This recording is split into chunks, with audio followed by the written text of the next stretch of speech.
Zvarraniku Shëngjyrësh. Albani ishte një herpetolog, por jo çfarëdo.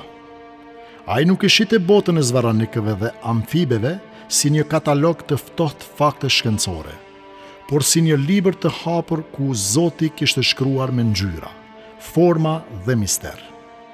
Ai u thonte në xhungla të lashkëta, në cepe të humbur të botës, jo vetëm për të studiuar lëkurën e një bretkose apo lëvizjet e një hardhuce, por për të ndjekur gjurmët e një intelegjence të padukshme që pulsonte në çdo qenie të gjallë.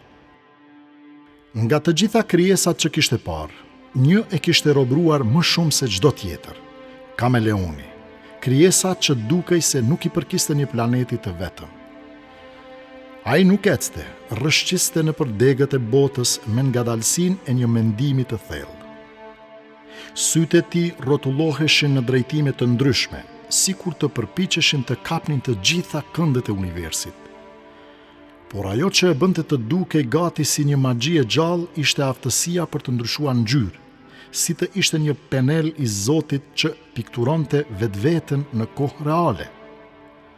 Pas një ekspedite të fundit në pyjet e dendura të Madagaskarit, ku kishte parë kameleon që shpërthenin në nuanca të kaltra, të arta dhe vjollc, Albani e ndjeu se kishte parë një shfaqje që nuk mund të ishte thjesht biologji.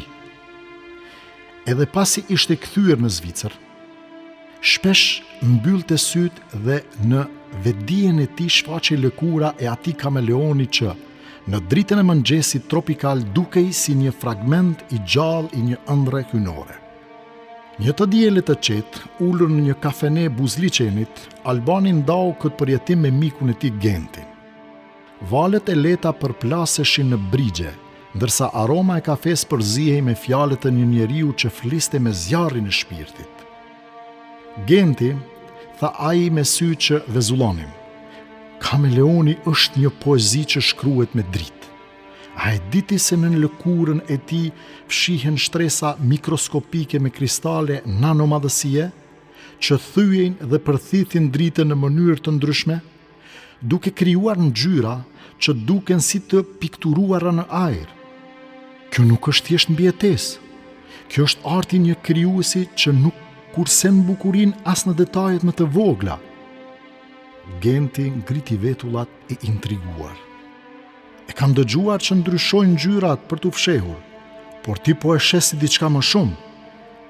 Albani buzëqeshi.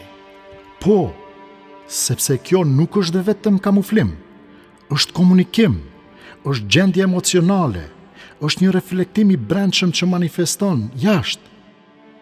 Një kameleon që ndjen stres, dashuri, rrezik apo qetësi, e shpreh me ngjyrë, dhe sistemi që e mundëson këtë është i ndërlikuar, sa që as teknologjia më e avancuar nuk ka mundur të riprodhoj plotësisht.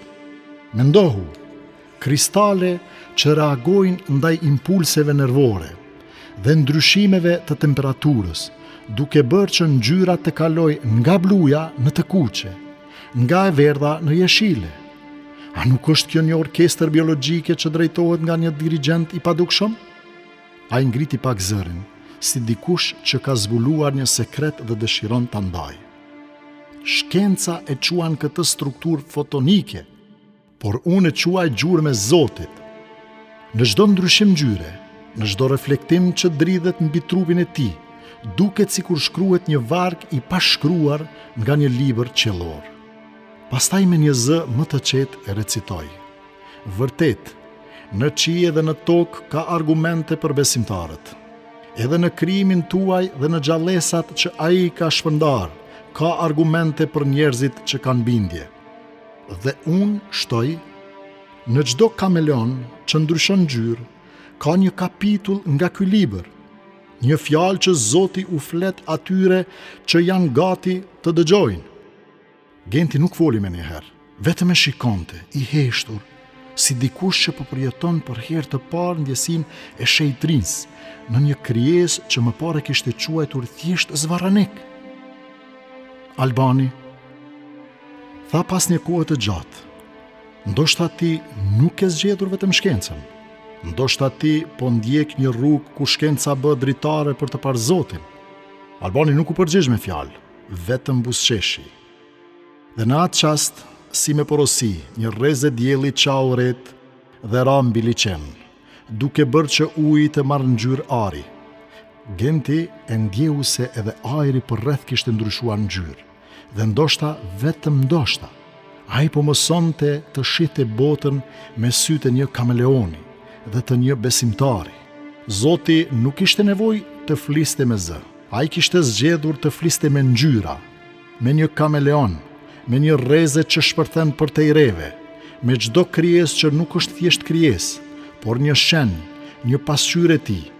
Sepse kur bota të lë pa fjalë, ajo ndoshta po të flet me gjuhën e krijuesit. Dhe çdo ngjyrë që ndërron është një ftesë për të besuar Zotin e çdo gjëje.